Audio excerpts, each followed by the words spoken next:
മഹാറാണി അലങ്കാരിയുടെ അലംഘനീയമായ കൽപ്പനയാണിത്. ഓഹോ, നല്ലരശ മഹാരാജാവിന്റെ മുഖം കാണിക്കാൻ അദ്ദേഹത്തിന്റെ തങ്കച്ചി കുലശേഖരി വന്നതായി ഒന്നറിയിച്ചാലും. അതിന് അറിയിപ്പ് നൽകാൻ മഹാരാജാവ് അരമനയിലില്ലല്ലോ. നായാട്ടിന് പോയിരിക്കുകയല്ലേ. തിരിച്ചെഴുന്നള്ളത്ത് എപ്പോഴാണെന്നറിയില്ല. സേവകരെ, ഞാൻ ജനിച്ചു വളർന്ന എന്റെ കൊട്ടാരമാണിത്. മഹാരാജാവിന്റെ നേർപ്പെങ്ങളുമാണ്. ഭർത്തൃരാജ്യം കൊടിയ വരൾച്ച കൊണ്ട് ദാരിദ്ര്യത്തില് ആശ്രയം തേടി വന്ന് ഒരഗതിയായിട്ടെങ്കിലും അരമനയ്ക്കുള്ളിലേക്ക് പോവാൻ ഞങ്ങളെ അനുവദിച്ചാലും. അതിനുള്ള അനുവാദമില്ലല്ലോ അഗതി കൊച്ചേ. ഇനി മഹാറാണി കൽപ്പിക്കണം. സമയം പാഴാക്കാതെ കൊട്ടാരം വിട്ട് പെട്ടെന്ന് മടങ്ങിക്കോ.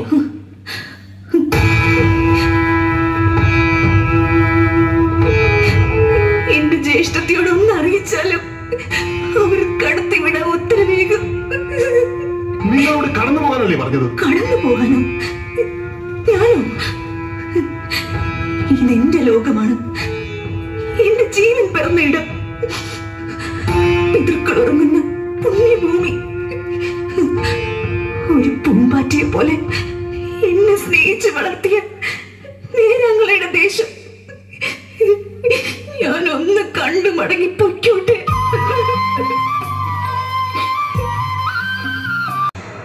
സാഹോദര്യ ബന്ധത്തിന്റെ പവിത്രത നിന്നെ ഹിമശൃംഗത്തോളം ഉയർത്തിയിരിക്കുന്നു. ശിവശക്തി ഭാവങ്ങളെ ഇവർക്ക് പുനർജീവനേകില്ലേ? മനനം കൊണ്ട് അഗ്നിശുദ്ധി കൈവന്ന കുലശേഖരിക്ക് രക്ഷയേകാൻ ഞങ്ങളല്ലാതെ മറ്റാരാ ഉള്ളത്? സ്പന്ദനമറ്റ ഇവരെ ചേതനയുള്ള ശിവസ്വരൂപങ്ങളാക്കാം.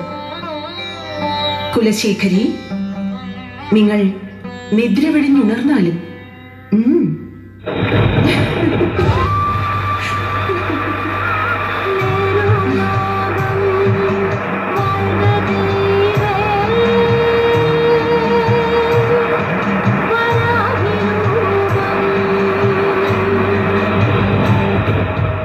മംഗളം ഭവന്തു. ആദിവിഭാഗരഥത്തിലിറങ്ങിയ അംബേ ജഗദംബേ അഗ്നിവരാഹി.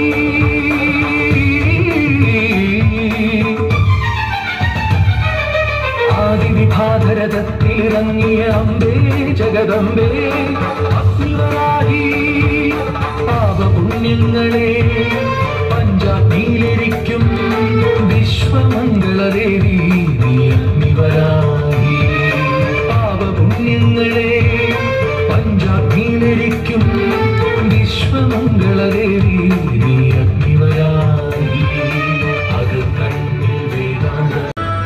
കാണുന്നില്ലേ, പട്ടിണി കൊണ്ട് വിശന്ന് മരിക്കുന്ന കുരുന്നുകളുടെ കാഴ്ച ഒരു വശത്ത്, ഒരു പിടി ആഹാരത്തിനായി യാചിക്കുന്ന പ്രജകളുടെ രോദനം മറുവശത്ത്. നാം എന്താ ചെയ്യേണ്ടത് അറിയില്ല. പിതാശ്രീ, നമുക്ക് ഇപ്പോൾ തന്നെ ഇവിടുന്ന് രക്ഷപ്പെടാം. അതെ, അർജുനപുരിയിലേക്ക്, എന്റെ നേരാങ്ങളുടെ രാജ്യത്തിലേക്ക്. അമ്മാവൻ നമ്മളെ കാത്തിരിക്കുന്നുണ്ടാവും. നമ്മുടെ സ്വാർത്ഥതയ്ക്കും സുഭിക്ഷതയ്ക്കും വേണ്ടി കാശിരാജനും കുടുംബവും അർജുനാപുരിയിലേക്ക് ഒളിച്ചോടി പോകാനോ?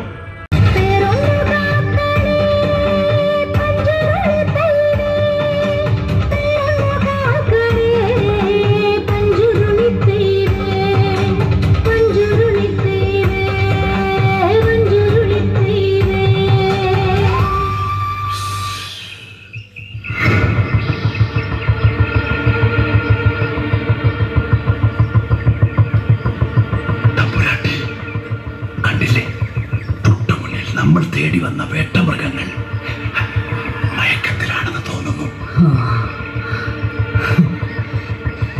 ഇവളില്ലാത്ത ഇഹം അതുറപ്പിക്കണം, എങ്കിലേ നമുക്ക് സ്വസ്ഥതയുള്ളൂ. ചോര പുരളാതെ ഇവരുടെ മരണം ഞാൻ ഉറപ്പിക്കും.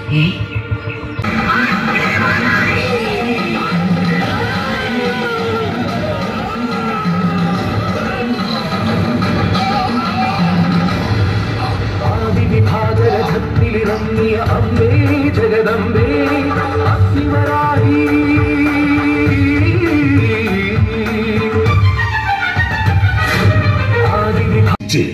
കൊടും വേനലിൽ ഉദിച്ച് മാനാമധുരയെ ചുട്ടരിച്ചിരിക്കുന്നു.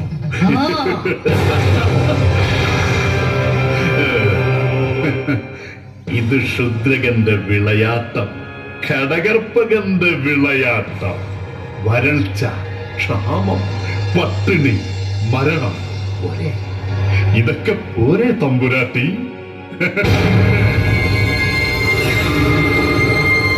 അന്തണനും അന്ത്യജനും ചേർന്നാൽ പിന്നെ തീയല്ലേ, കൊടും തീ.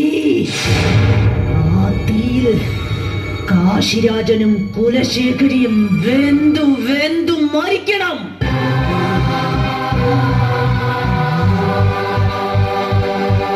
തമ്പുരാട്ടി, സംഹാരത്തിന്റെ നിയോഗം സൃഷ്ടികർത്താവിനല്ല, ഈ ഘടകർപ്പകനാണ്. നായാട്ടിന് പോയ നല്ലരശൻ മടങ്ങി വരുന്നതിന് മുൻപ് നമ്മുടെ ആസൂത്രണങ്ങളൊക്കെ പൂർത്തിയായിരിക്കണം. അതൊക്കെ എപ്പോഴേ സാധിച്ചു. കൊട്ടാര ഖജനാവിന് രത്നങ്ങളും പവിഴങ്ങളും വൈഡൂര്യങ്ങളും ഒക്കെ തമ്പുരാട്ടിയുടെ തഞ്ചാവൂരിൽ എത്തിക്കഴിഞ്ഞു. നന്നായി.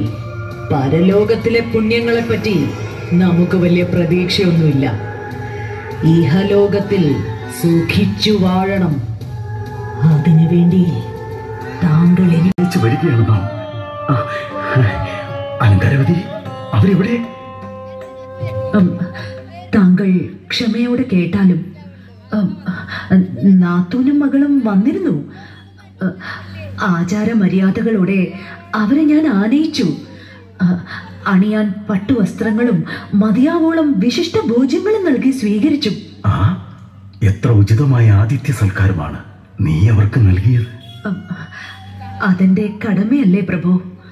അവർ നമ്മുടെ അതിഥിയല്ലല്ലോ, അനുജത്തിയല്ലേ.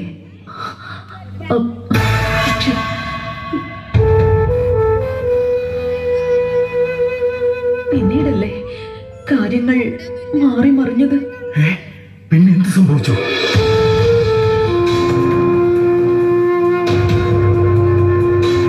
സൽക്കാരവേളയിൽ കാശിരാജന്റെ ഒരു ദൂതൻ ഇവിടെ രഥത്തിലെത്തി. കുലശേഖരി റാണി അടിയന്തരമായി മടങ്ങിയെത്തണമെന്നായിരുന്നു ദൂത്. അങ്ങേ മുഖം കാണിച്ചിട്ട് പോയാൽ പോരെ എന്ന് ചോദിച്ച് ഞാൻ ആവും വിധം തടഞ്ഞു നോക്കി. എന്ത് നമ്മുടെ തങ്കച്ചി? ചെവിക്കൊണ്ടില്ല. നായാട്ട് കഴിഞ്ഞ് അങ്ങ് മടങ്ങാൻ വൈകുമെന്ന് പറഞ്ഞ് അനുജത്തി മകളുമായി ആ രഥത്തിൽ തന്നെ മടങ്ങുകയും ചെയ്തു. അയ്യോ, നമ്മെ ഒന്ന് കാണാൻ കൂട്ടാക്കാതെ അവൾ മടങ്ങിയെന്നോ? അങ്ങനെയെങ്കിൽ കാതല ആട്ടിപ്പുറത്താക്കിയ നിമിഷം കുലശേഖരിയുടെ മുഖം കണ്ട് ഞാനൊന്ന് ഞെട്ടി. അകിലിൻ കനൽ പോലെ തീ പിടിച്ചിരിക്കുന്നു. കണ്ണുകളിൽ അമ്പരപ്പല്ല, കാലാഗ്നി കത്തുന്ന തീഷ്ണത. ഏതോ ശക്തി അവൾക്ക് കൂട്ടുള്ളതുപോലെ. ഏതു ശക്തി? നമ്മുടെ ചിന്നമസ്തയ്ക്കും അപ്പുറമോ? നിവാരണമില്ലാത്ത നിത്യനരകത്തിൽ കുലശേഖരിയെ നാം വീഴ്ത്തും. ഒരു പടുമരണം, ഹോമാഗ്നിയിൽ വെന്തുരുകും മനസ്സുകൾ, ചമതയായി കത്തും ബോധം. അതീവ രഹസ്യമായിരിക്കണം. മല്ലികയെ പോലും വിശ്വസിക്കാൻ പറ്റില്ല. അവൾക്ക് അവരോട് സഹതാപം തോന്നിയിരിക്കുന്നു. കൊള്ളാം. കണ്ണിനെ കയം കാണിക്കരുതെന്ന് പറയുന്നത് എത്ര ശരി. അവളെയും കൊന്നുകളയണം. മല്ലികയോ?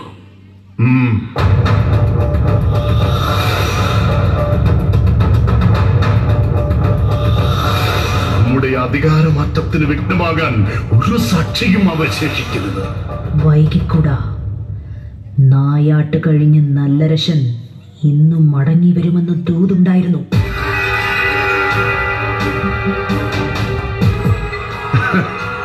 മടങ്ങി വന്നോട്ടെ, മടങ്ങി വന്നോട്ടെ.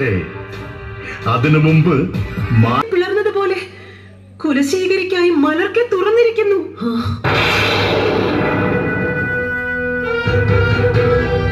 ആ ആഘാതത്തിൽ നമ്മുടെ ഭടന്മാർ നിലംപരിച്ചായി. ഏതോ ബാധ കുലശേഖരിയുടെ ശരീരത്തെ ബാധിച്ചിട്ടുണ്ടെന്നാണ് അടിയന്റെ തോന്നൽ. എവിടെ ആ മായക്കാരി? അതാ തമ്പുരാട്ടി ഒന്ന് സൂക്ഷിക്കണം. ജ്യേഷ്ഠത്തി, നിങ്ങളെ ഒന്ന് കാണാൻ. പറഞ്ഞില്ലേ തമ്പുരാട്ടി ഉണർത്തണ്ടാണ്. കൊട്ടാരം വൈദ്യൻ കഷായം നൽകി പോയതേ ഉള്ളൂ. തമ്പുരാട്ടിക്ക് വിശ്രമം ഇപ്പോൾ അത്യാവശ്യമാണ്. നിങ്ങൾ ദയവായി മടങ്ങിപ്പോയാലും. അയ്യോ, മടങ്ങിപ്പോവാനോ? ഇവരെയൊക്കെ ഒന്ന് കാണാതെ എങ്ങനെയാ മടങ്ങിപ്പോവാ?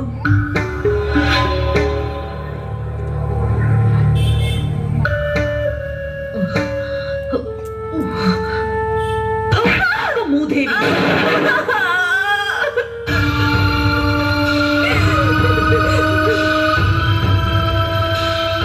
അസഹ്യമായ തലവേദനയുമായിട്ട് ശയിച്ച നമ്മെ ശല്യം ചെയ്യുന്നു.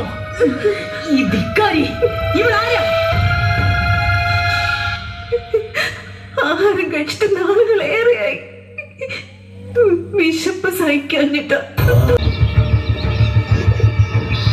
കുലശേഖരി,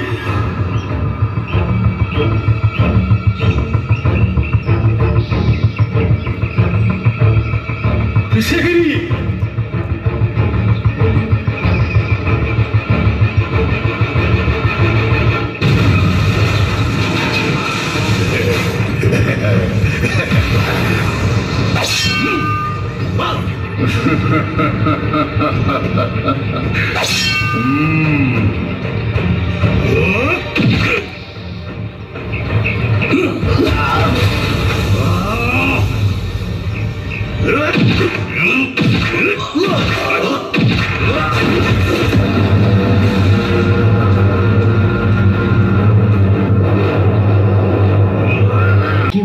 യാത്രയാക്കാം.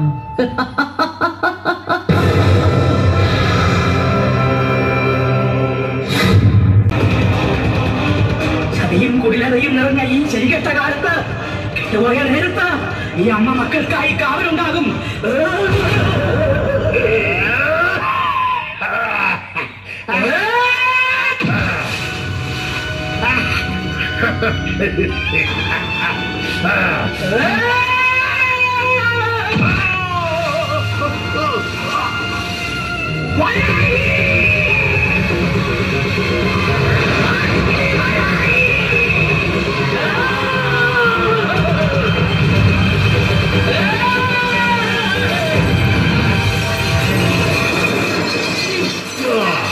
അഗ്നിയായി, മഴയായി, മഞ്ഞായി, കാറ്റായി എന്റെ മക്കളുടെ കണ്ണീരൊപ്പം വീണ്ടും വീണ്ടും വീണ്ടും വീണ്ടും നാം അവതരിക്കും.